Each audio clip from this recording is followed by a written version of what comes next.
الله الرحمن الرحيم إن الله وملائكته يصلون على النبي يا أيها الذين آمنوا صلوا عليه وسلموا تسليما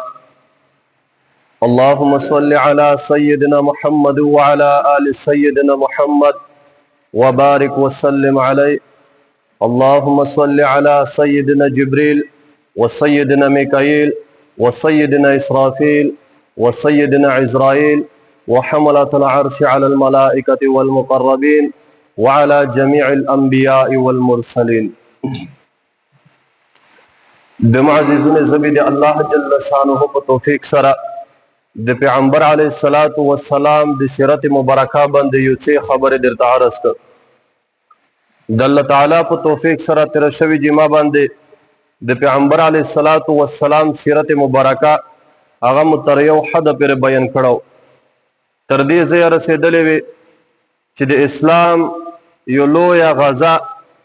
چې هغه د غزوه بدر دغه تیر شوله مسلمانې ته په هغې کې ډېر نقصان ورسېدلو او بیا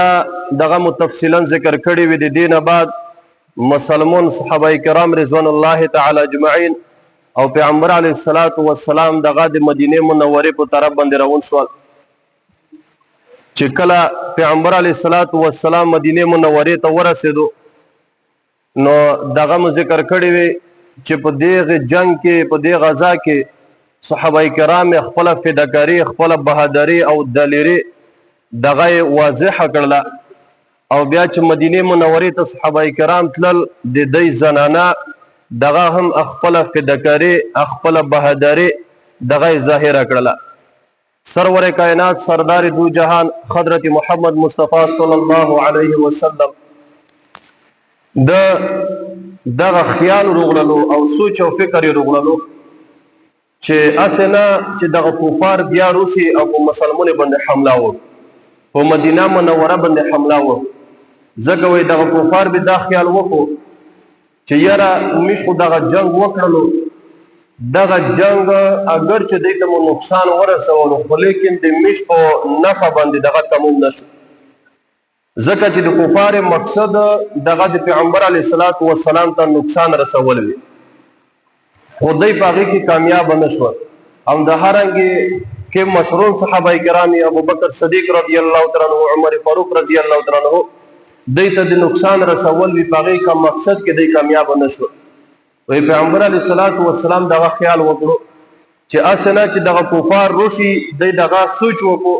چې موږ په خپل مقصد کې دغه کامیاب نه شولې نو ایس روشي دی په مدینه منوره باندې حمله وکړو پیغمبر علیه الصلاۃ والسلام په خپل خیال کې دغه بالکل صحیح و ځکه چې یرته کفار دغه مشوره کړې وه دی چې کله تللی وي د نیمایي د لیارې نه بیا هم ابو سفیان لشکر دغه واپس کړلو یو په بل باندې ملامت کولو چې یاره موږ تاسې جنګ وکړلو خو تو پلونی قتل نه کړو تو پلونی قتل نه کړو هغه مقصد کې موږ کامیاب نه شولې نو دوی دغه خیال وکړو مشوره وکړله چې ایس په لوټ شي په مدینه منوره باندې حمله به وکړي پیغمبر علیه الصلاۃ والسلام او د هرنګې بعضې مشهور صحابه کرام دغه ژوندي دي نو دغه هم چې په شهادت ورسوي نو په خپل مقصد کې دغه به موږ کامیاب شي نو دی واپس بیا خپل لشکر دغه واپس وروست کفار روغلل روحا مکان ته روغلل او پیغمبر علیه الصلاۃ والسلام په سبو باندې صحابه کرام ته اعلان وکړلو وی تاسې ټول سره یو ځای شئ هغه صحابه کرام چې کوم پارین ورځ د موږ سره د بدر په غزا کې شرکت کړو د دې نه مسوا بل څوک به نه رسي نو پیغمبر علیه الصلاۃ والسلام چې کله د په حکم باندې دغه ټول صحابه کرام سره یو ځای کړل نو پیغمبر علیه الصلاۃ والسلام امر وکړو چې ایس په میش ودرېږي او د دوی د جنگ مخنیوی به دغه به پسې کړي پیغمبر علیه الصلاۃ والسلام او دغه لشکر دغه ووت دلته نه هم ډیر خلک ورته روغلل خو پیغمبر علیه الصلاۃ والسلام یو چاته اجازه نه ورکوله چې دغه د په دغه دویمه غزا کې شرکت پکې وکړي بعض روایتي ګرځي چې دغه زون ته یو غزا ده او بعضی وی چې نه دا د احد د غزا یو جز بهر حال پیغمبر علیه الصلاۃ والسلام ځکه اجازه نه ورکوله چې دلته منافقین وي هغه کچیر په دې جنگ کې ګډون کړه وای یا ګډون پکې وکړو نو دلته بیا د دې سره غدر او دوکا ور سره شي. نو په دې وجه باندې ټول هغه کسان چې د پیغمبر علیه الصلاۃ والسلام په پارین ورځ باندې د بدر په غزا کې د احد په غزا کې دغه ور سره شریک، نو دغه کسان ټول لوړ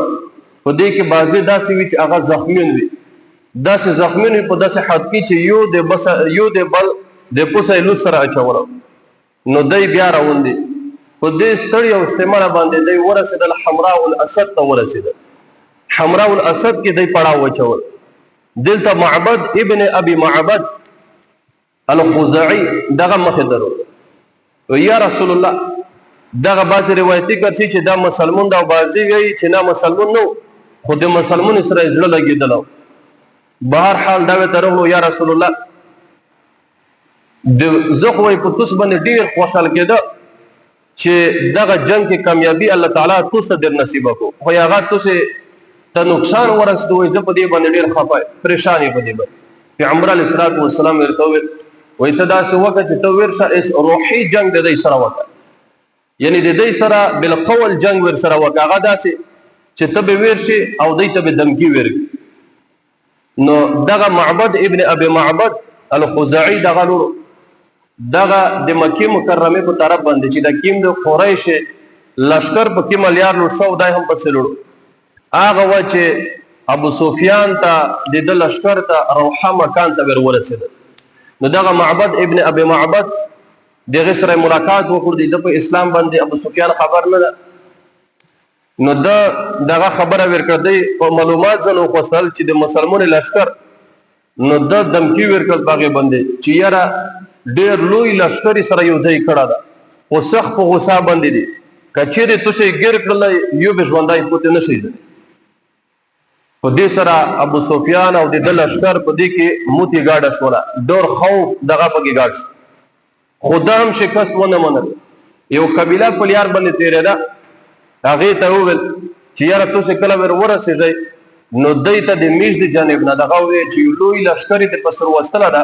په مدینه منوره باندې حمله کړو تاسې ټول ختموي. نو دغه وایي دغه چې کوم لښکر روان و قافله روانه وه دغه ورسېدل، چې کله مسلمانو ته ور ورسېدل دغه خبره یې ورته وکړله،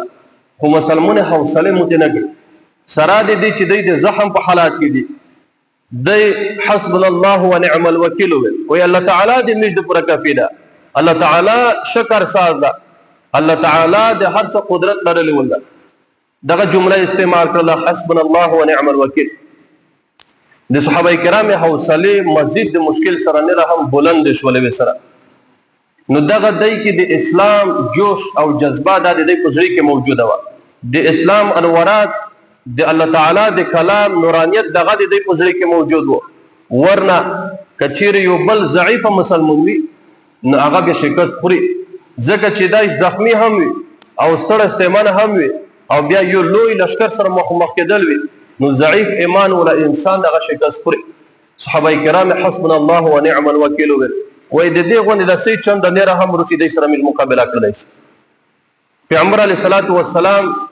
او صحابه کرام دلته په دې ځای کې 3 شپې وکړلې او 3 شپې بعد دغه بیا مدینه منورې ته وروړل. هغه ابو سفیان بیا حمله ونه کړله، دغه وفات شو. نو تر دې ځایه پورې دا د احد اختتامي خبره وه دغه وشوله. نو د دې نه یو څه زمونه بعد چې اوله حمله بیا چا کړې دو، اول ور حمله نه دو کړې، خو د حملې کړلې نیت یې وکړل. هغه د بنو اسد قبیله وه، د بنو اسد قبیلې دغه قصد یې وکړلو، نیت یې وکړلو چې میش باید په مدینه منوره باندې حمله وکړي، ځکه وایي مدینه منورې خلک دغه ضعیفه شوي دي، شکست یې خوړله ده، نو باید ایس میش په دوی باندې حمله وکړي د ضعف په حالات کې. د دوی چې کوم مال ده، کوم ملکیت یې ده، د میوې بوغې نه دي، هغه به میش غنیمت کې وخوري. نو دوی ویل چې دغه په سوکا سره به وخوري، ځکه چې دغه ضعیفه شوي. نو دوی چې دا مشوره وکړله او د دوی مشر سردار چې کوم هغه ابن خویلد، طلیحه ابن خویلد، دا د دوی مشر او سردار او رئیس و. دا د استخبارات په واسطه باندې پیغمبر علیه الصلاۃ والسلام ته خبر ورسېدو. دغه طلیحه ابن خویلد د هغه سړی دا چې د پیغمبر علیه الصلاۃ والسلام د رحلت نه بعد دای بیا د نبوت دعوا یې وکړه. د ابوبکر صدیق رضی الله تعالی عنہ په دور خلافت کې د نبوت دعوا یې وکړه. خالد ابن ولید رضی الله تعالی عنہ هغه ولګېدلو د ردت په جنگ کې دته شکست ورکړ، نو دغه په منډه شو، وطن یې پرې شو. دغه نه بعد دای بیا مسلمان شو، بیا ورسته د فارسیونو په جنگ کې دغه بیا شهید شو. بس دغه طلحه دغه قصد وکړلو خپل وریر د سره چې هغه سلامانه میدل دغه د زون سره کړو او د کلی او د قبیله خلک دغه سره یو ځای کول، خلک یې جمع کول. د دې جنگ د پورا چې په مدینه منوره باندې حمله وکړه، پیغمبر علیه الصلاۃ والسلام ته د استخبارات په ذریعہ باندې د مدینه منوره کې کوم استخبارات وي هغه خبر ورته ورسولو، و یا رسول الله دا د بنو اسد قبیله دا په مدینه منوره باندې حمله دغه سره یو ځای کیږي، خلک سره یو ځای کوي. نبی علیه الصلاۃ والسلام مبارک مخه د دینه چې د په مدینه منوره باندې حمله وکړه، یو لشکر یې جوړ کړلو چې دغه لشکر په 150 کسونه باندې مشتمل و. دغه 150 کسون دغه ورولجن چې د دغه مشر سربره دغه ابو سلامه رضی الله تعالی عنہ دغه مشر سردار مقرر. نو دغه روغله دغه لشکر 150 کسونه باندې مشتمل ده. مخکې د دینه چې بنو اسد قبیله په مدینه منوره باندې حمله وکړه،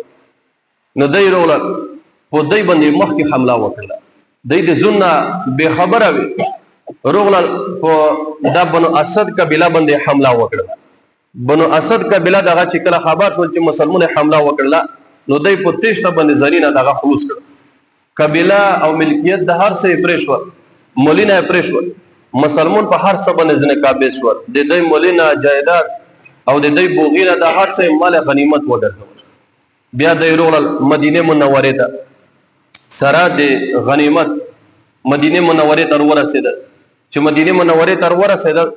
دا ابو سلامه رضی الله تعالی عنہ چې کیم د دغه 150 کسونه د لشکر سربراو دغه مخکې د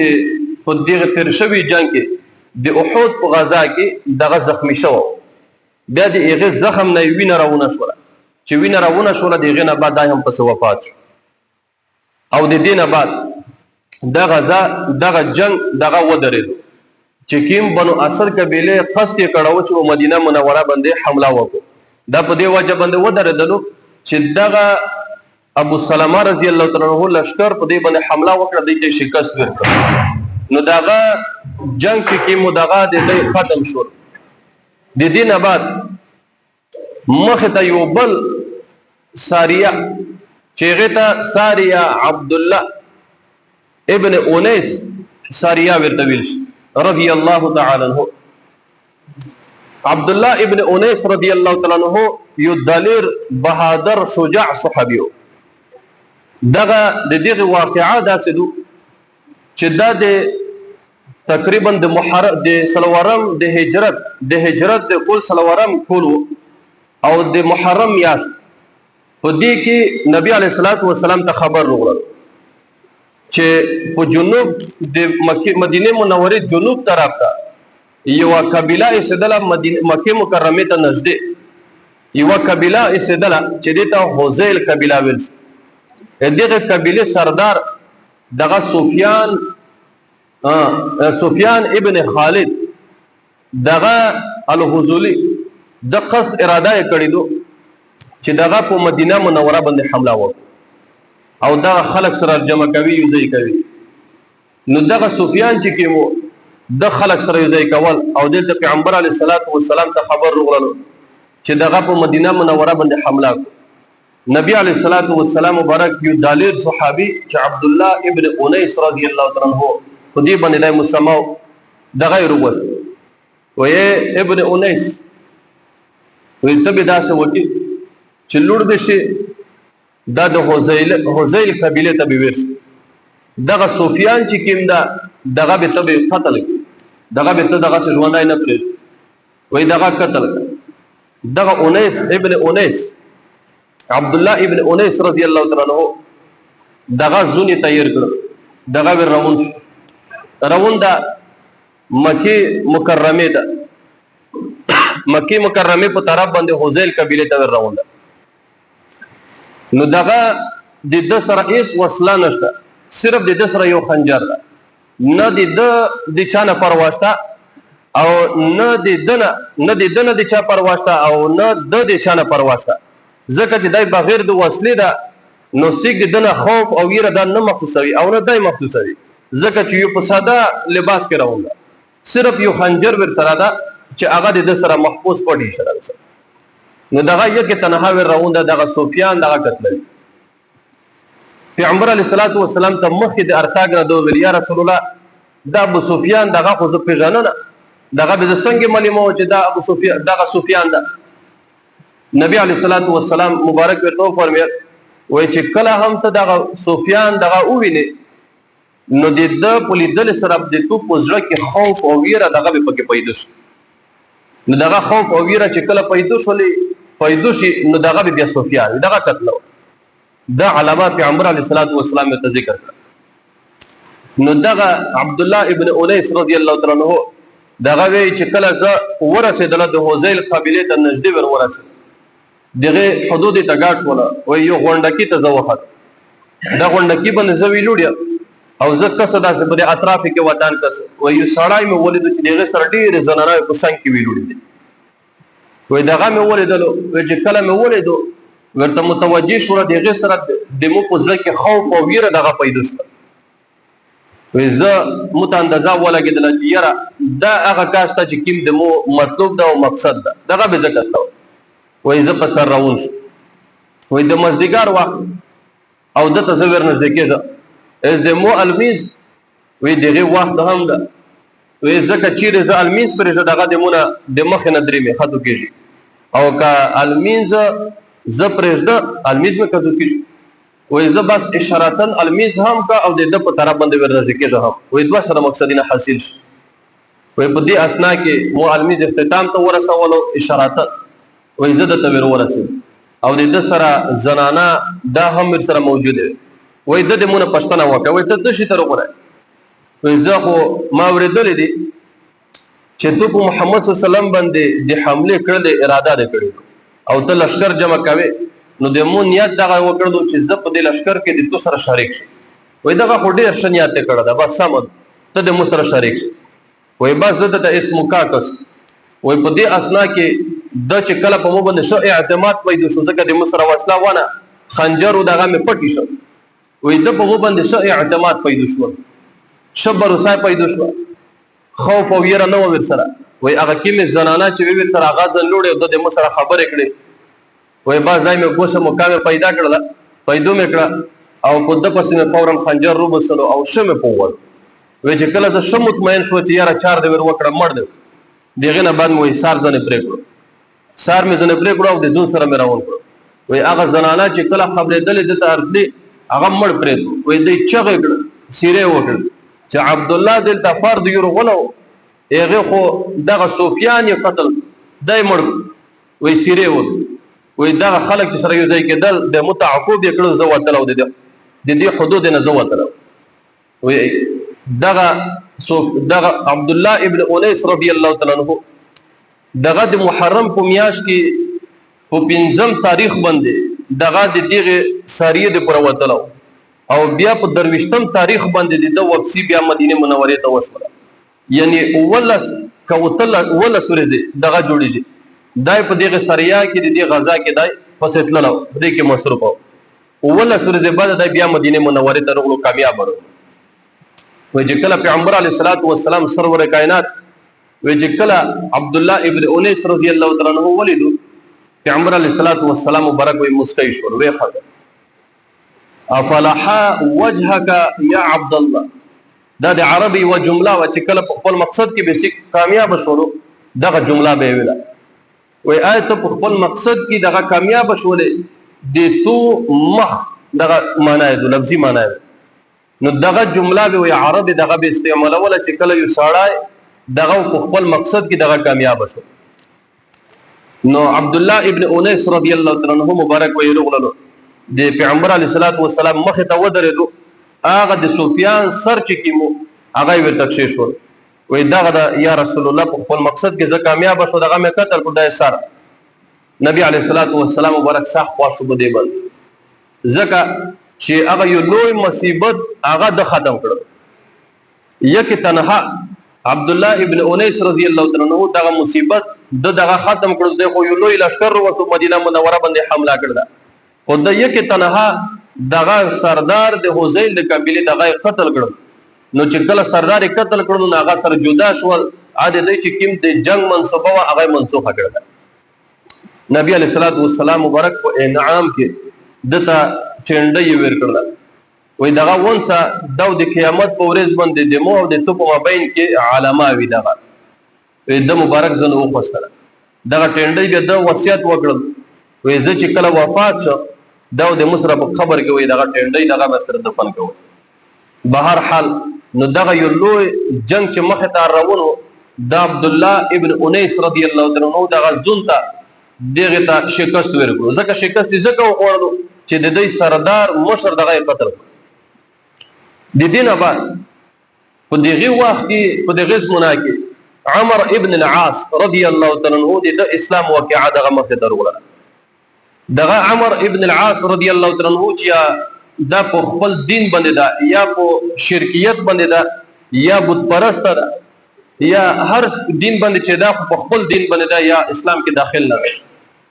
نه د اسلام واقعا وې دلته داسې ذکر رو چې په دغه وخت کې دا لور حبشه ته لور حبشه ته چې لور د تجارت بنیاد باندې او د زو سره ست توخه د سرمنه او څه اشیاء دغه یو خصل چې دغه دغه چې کوم د حبشه بادشاہ د نجاشي دغه ته په تحفه کې ور نو دغه چې کله ورسېدلو حبشه ته ورسېدو او په دې اسنا کې په دغه وخت کې د نبی علیه الصلاۃ والسلام د طرف نه هم یو خاص رغلا یو فاسد رغلا هغه عمر ابن امیہ الزموری رضی الله تعالی عنہ دغه صحابي نبی علیه الصلاۃ والسلام ورلجلو دغه په دې مقصد رغلو چې دلته د ابو سفیان لیرو ام حبیبه رضی الله تعالی عنها دغه دلته موجوده و دغه سره نبی علیه الصلاۃ والسلام نکاح وشترو دای د وکالت په تور باندې نشلو چې ته د مو جانب نه تو وکیل د ام حبیبه رضی الله تعالی عنها سره د دې سره نکاح وکړه دغه مسلمانه و دا د عبید الله ابن جحش دا د دې شزوا د دې بیبي و په بعض روایتي کې ارسي چې دا کله حبشه ته هجرت وکړو نو دا عبید الله ابن جحش دغه بیا مړ او بعضی وی چې نه دغه اسلامي پرشولو نصرانی شول بهر حال چې هر څه شول خو دغه څه کونډه بوته و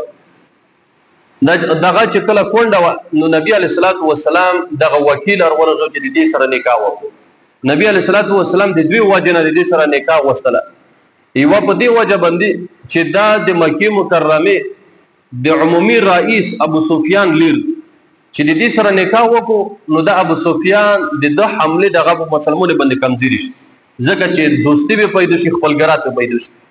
یو دا وجه او یا بل دا وجه چې دغه زنانه دغه مسلمانه و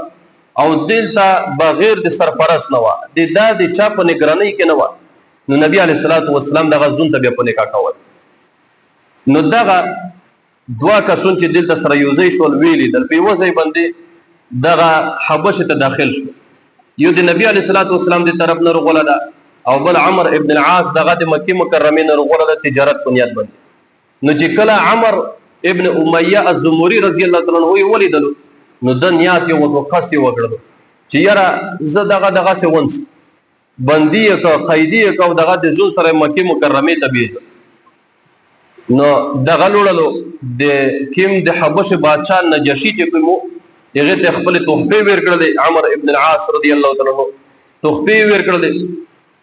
چې دغه د مو تحفه دي او دغه شي نه دي دغه د منقبل کا او پورا سه کې د مطالبه ځنه وکړه چې لکیم دغه کاستا عمر ابن امیہ و دغه کاسو ته مترکاوي دغه چې زید زون سره بندي مکه مکرمه ته بيد ځکه د دې سره د میجو عداوت ته دشمنی مو سره نو دغه نجاشي بادشاہ ته سخت غوسه شو وای آیا زه ته ایغه سړی فر درته دغه انسان خاص ذات ته دغه نستړل درګه چې هغه ته ناموس اکبر اردري ناموس اکبر دغه به مخ کې خلق به جبرئیل علیه السلام ته ناموس اکبر به ویته دغه فرشته ته به د ناموس اکبر وي ځکه وې دغه به نیر پیغمبرونه ته هم جبرئیل علیه السلام ورته نو دای به په دې باندې مسما کړو چې دا ناموس اکبر ده وې داغه جبرئیل علیه السلام نن دغه کاستا نبی علیه السلام ذکر کړو وې دې ته دا هم اردري او د سره خبره نو د دغه کاسته ته ډیر نو صح ورته په وساش نو د عمر ابن العاص رضی الله تعالی عنہ چې یا اسلامي وروړه نو هغه ورته وی ځکه چې دای د اسلام خبره دغه ایسه پر ورودلې د ناموس اکبر خبره دار ورودلې نو نو دغه ډیر په تعجب کې شو هغه ورته وی ناموس اکبر څه شي وای دغه خو هغه فرشتہ چې سمره انبیا دغه الله تعالی لجل دي دغه ټول سره خبرې دي کړې د الله تعالی دی طرف نه پیغام وروړي دي نو دا د وحی او دغه تفصیلا خبرې ورته وکړه نو دغه په ځړه کې د عمر ابن العاص رضی الله عنه په ځړه کې د اسلام نورانیت پیدا شو د الله تعالی د کلام دغه انوارات د ځړه ولول نو په دغه اثرات وروړه نو د فورا نو چې اسلام وروړه دغه دین دغه زهم قبل و نو د اسلام د پر نجاشی بادشاہ دغه سبب او ذریعہ د اسلام د پر وګرځه نو دغه مسلمان بیا د نبی علیه الصلاۃ والسلام دغه ام حبیبه رضی الله تعالی عنها د دې سره نکاح دغه عمر ابن امیہ الزمری رضی الله تعالی عنہ وکالت باندې د نکاح وشوله او د دغه مهمان نوازی د خلک د نجاشی بادشاہ په خپل باندې وکړه او د دې د پرای سلویر زره دراهم دغه په مہر کې مقرر کړ نو دغه نکاح وشوله نو دا د نبی علیه الصلاۃ والسلام نکاح د وکالت په ذریعہ باندې او بل د عمر ابن العاص رضی الله تعالی عنہ په دغه واقع د اسلام وروړه د قصه دغه تیر شو